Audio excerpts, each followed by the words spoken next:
சீனா, America, துருக்கி சர்வதேச நாடுகள வச்சு பாகிஸ்தான் ஆடுன ஆட்டம். என்ன நடந்தது? இந்தியா, பாகிஸ்தான் இடையில போர் நிறுத்தம் செய்யப்பட்டிருக்கு. இதுக்கு பின்னாடி சீனா, அமெரிக்கா, துருக்கி மாதிரியான சர்வதேச நாடுகளோட செயல்களும் இருக்குது. பாகிஸ்தான் மீதான தாக்குதல நேத்துல இருந்து நிறுத்தினதா இந்தியா அறிவிப்பு வெளியிட்டிருக்கு. 2 நாடுகளுக்கு இடையில நடந்த நேரடி பேச்சுவார்த்தையில தாக்குதல நிறுத்துறது அப்படின்னு முடிவு அப்படின்னு தகவல் வெளியிடப்பட்டிருக்கு. பஹல்காம் தீவிரவாத தாக்குதல தொடர்ந்து இந்தியா, பாகிஸ்தான் இடையில ஏற்பட்ட மோதல் முடிவுக்கு வந்துச்சு.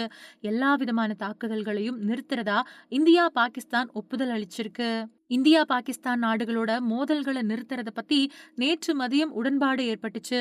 2 நாட்டு பேச்சுவார்த்தையின் கீழ இந்த நடவடிக்கை எடுக்கப்பட்டுச்சு. ஆனா அதே சமயம் பயங்கரவாதத்திற்கு எதிரான சமரசமில்லா நடவடிக்கையில இந்தியா ஒருபோதும் பின்வாங்காது அப்படின்னு மத்திய வெளியுறவுத்துறை அமைச்சர் ஜெய்சங்கர் அறிவிப்பு வெளியிட்டிருந்தாரு. அதுக்கு பின்னாடி நேத்து நைட்டு மறுபடியும் பாகிஸ்தான் எல்லையில அத்துமீறின நிலையில உடனே இந்திய ராணுவம் தலையிட்டு பதிலடி தாக்குதல் நடத்துச்சு. அதுக்கு பின்னாடி மறுபடியும் பாகிஸ்தான் தாக்குதலை நிறுத்த எல்லையில அமைதி திரும்புச்சு. இந்த போர் விவகாரத்துல உலக நாடுகளோட தீவிரமான சப்போர்ட் பாகிஸ்தானுக்கு இருந்துச்சு.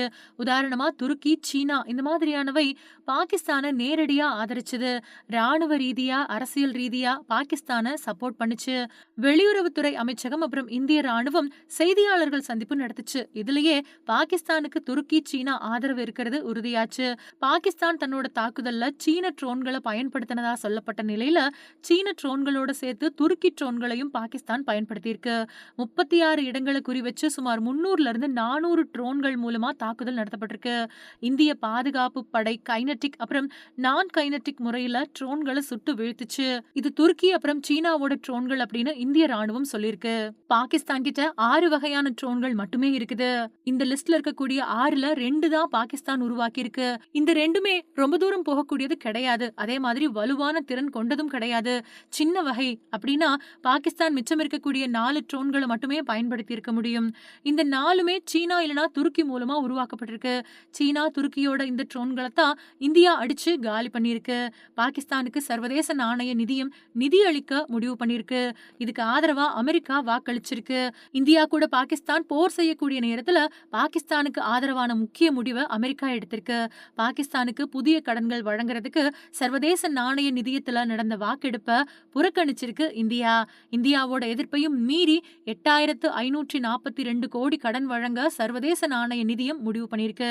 IMF விதிகளின்படி தீர்மானங்களுக்கு எடுத்து வாக்களிக்கக்கூடிய செயல்முறை இல்லாததால புறக்கணிப்பு முடிவு எடுத்திருக்கு இந்தியா.